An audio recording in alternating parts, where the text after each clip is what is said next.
Hi, I'm Janice Switlo, and I'm going to refer to some more commentary reflecting certain excerpts from this book, 1493 by Charles Mann. And it goes back to, the differences of worldview, and I found this really an effective way to describe that. It says, except for defensive palisades, Indigenous farmers had no fences around their fields. Why screen off land if no cattle or sheep had to be kept inside? The English, by contrast, regarded well-tended fences as hallmarks of civilization, according to Virginia D. Anderson, a historian at the University of Colorado at Boulder. Fenced fields kept animals in. Fenced woodlots kept poachers out. The lack of physical property demarcation signified to the English that Indians didn't truly occupy the land. It was, so to speak, unimproved. Equally unfamiliar was the Indigenous practice of scattering their farm plots within larger cleared areas. To the Indians, fallow lands were a kind of communal larder, a place for naturally occurring useful plants, including grains, little barley, sumpweed, goosefoot, edible greens, wild lettuce, wild plantains, and medicinals, sassafras, dogbane, smartweed. Because none of these species existed in England, in Europe, the English didn't know the ground cover was useful. Instead, they saw unused land, something that bewildered them. How could Indians go to the trouble of clearing the land, but then not use it? Also, it talked about the difference in terms of water cover.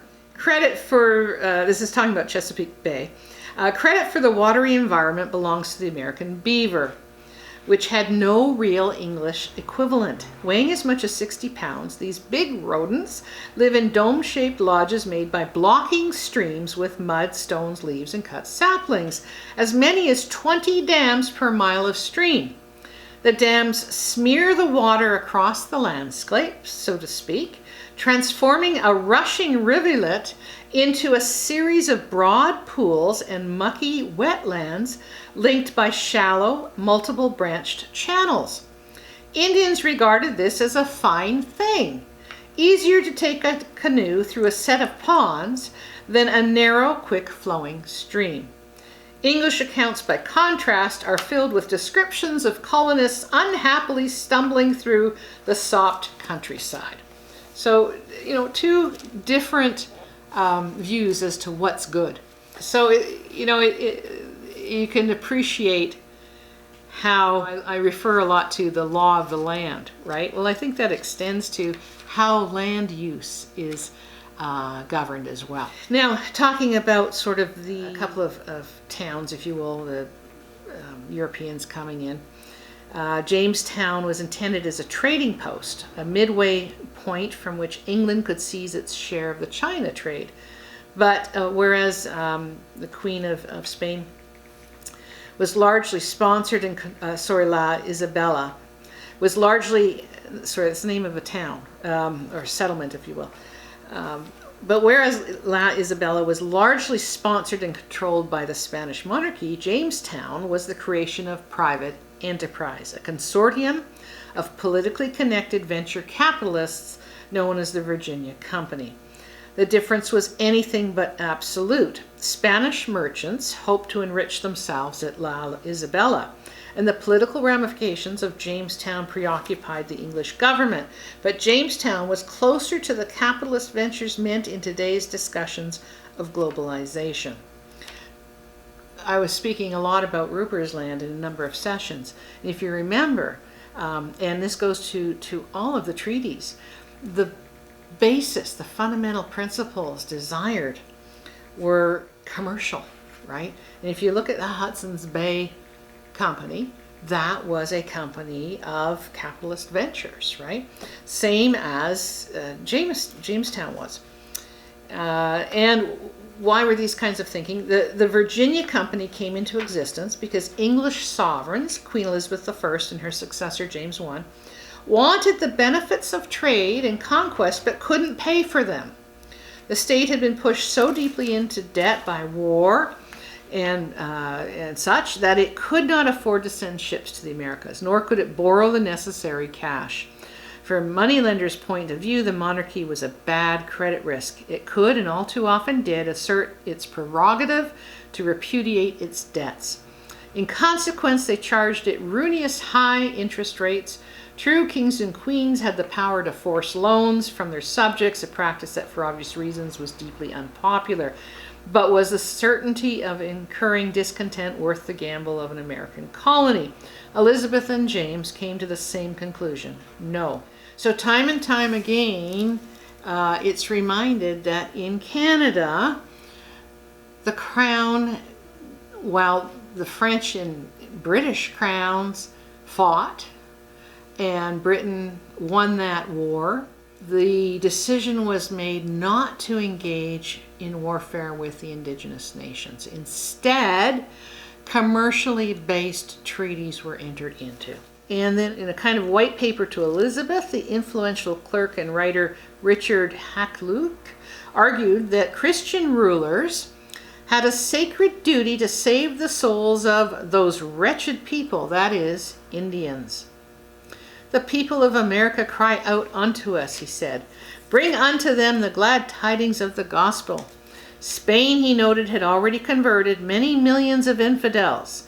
And what had been Spain's reward for this deed?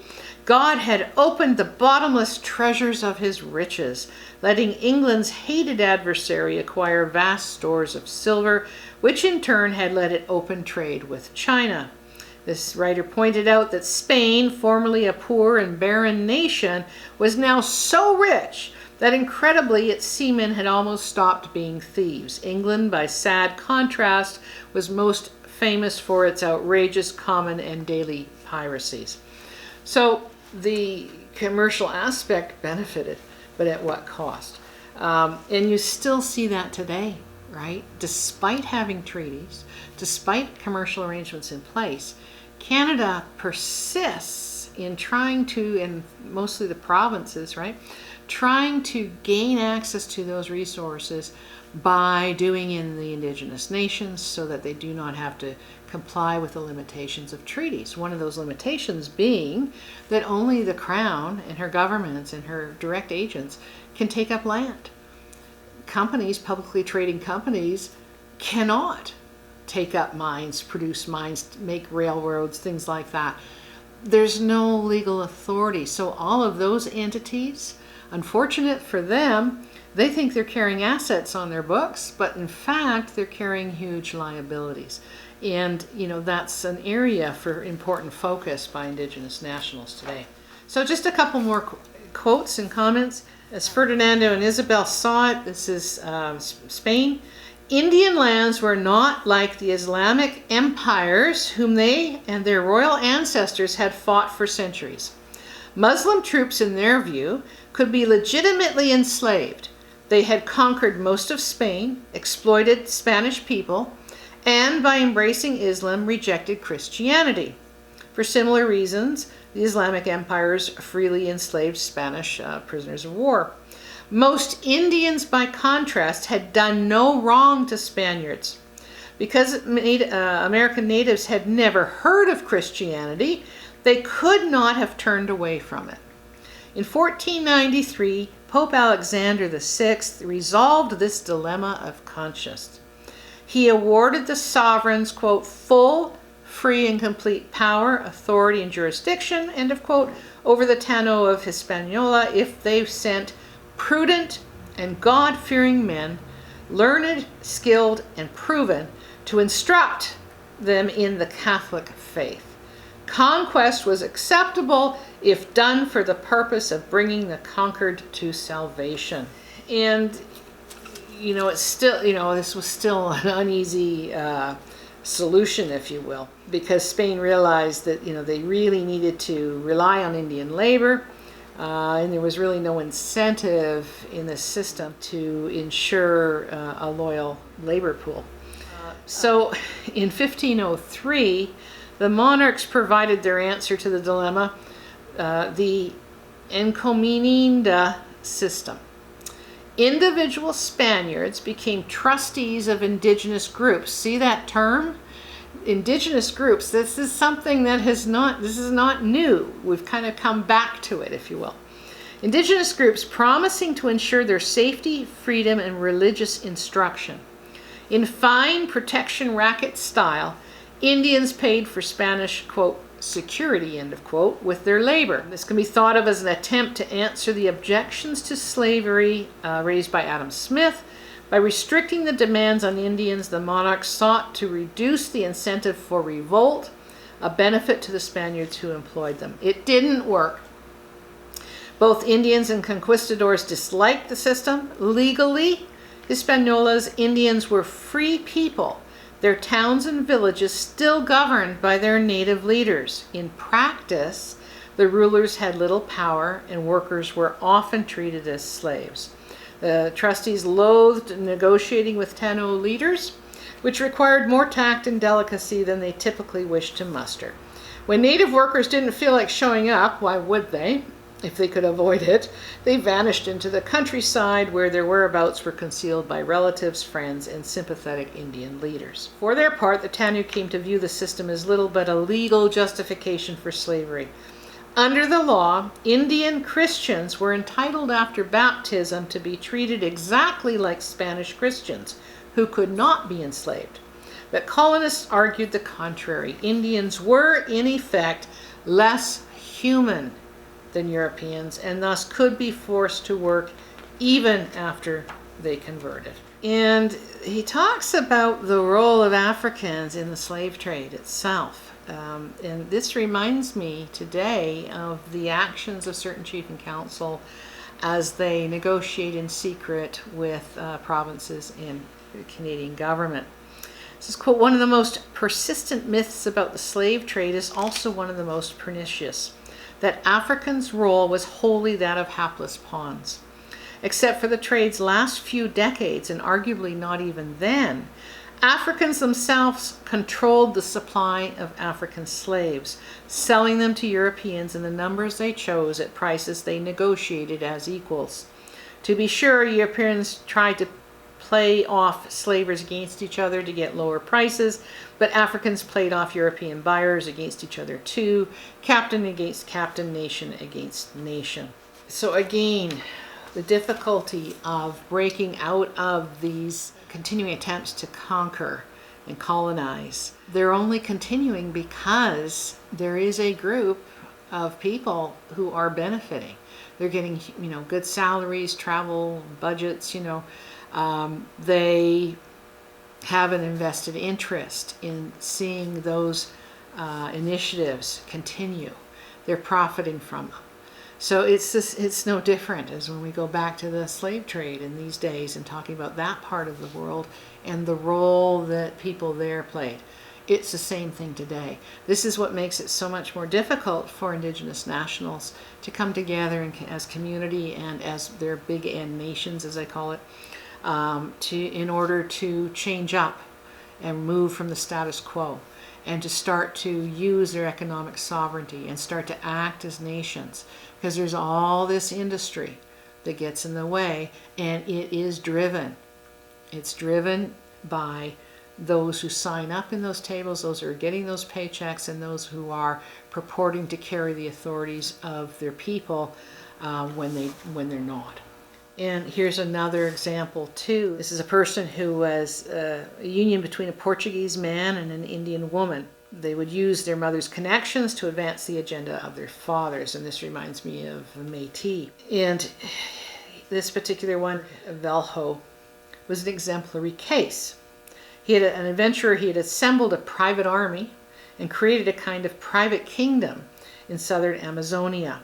Hundreds of Indians served him as field workers and soldiers, controlled partly by his promise to protect them from other worse such. He had a gangster's predilection for boasting of his magnanimity. He seized Indians and their land. He later proclaimed in a letter to the Portuguese court for the natives' own good, not merely for profit, but by taking natives from the forest, he domesticated them to the knowledge of civilized life and human society and to associate in rational dealings. If afterward we use them in our fields, we do them no injustice, for this is to support them and their children as much as to support us and ours. This is really no different than signing up people, into land claims. The first thing you have to do is sign up and ask to be a member of the new club before you're even allowed to vote. It's a person using their own people for their own benefit and claiming and actually maybe even believing that this is for their better good. It's not. And it's, a lot of this is human nature, right? If I can be the gangster on reserve, if I can control my power, this is why people who have stolen from the people get reelected as chief, because they are running these kinds of communities. I know of instances where goon squads run. It's not a myth, and it still happens today. So people live in fear. People are being taken advantage of. People are given a little bit of taste so they can maybe meet the needs that their desires, And they look on at those who are benefiting from this lack of check and balance. This should not have happened. It happened by design. Canada interfered unlawfully as an outlaw nation in the existing governance of Indigenous nations and imposed a system that allows this to develop. And Canada washes its hands of it and says, well, we can't interfere. That would be paternalistic. That's your self-government. That's what, you keep saying. We're to step aside and step out. And so you have so many people being taken advantage of, being threatened, being controlled and administered by those who do not have the best interests of the long-term existence of the nation at heart. So this is a serious problem. As I said, it's been orchestrated and set up and allowed to happen by Canada. And that's a complete dishonor of the Crown. And Canada will have a role to play in cleaning this up. In the meantime, because of the fact of that, anything, I put it to you, anything that's been signed off can be challenged and will not be enforceable, because there is no fully informed and freely provided consent in such an environment. The protection racket, where merchants need to pay for protection, that's not something that's enforceable in a court of law. It's not a lawful activity. And so much of this is going on, and Canada is saying, well, to solve all this, just sign off. And what are they signing off on? Handing more power, handing all the money, handing all the trust funds into the hands of these kinds of people that are already demonstrating a willingness to take it for themselves and to be not benevolent dictators, but absolutely totalitarian leaders enforcing fear and loyalty and handing out occasionally small presents and small portions. This is a serious problem, and Canada should not be turning a blind eye and should not be part of the conspiracy and instrumental in creating this outcome. Indigenous nationals deserve more. The Crown must protect them. And that's all I have to say.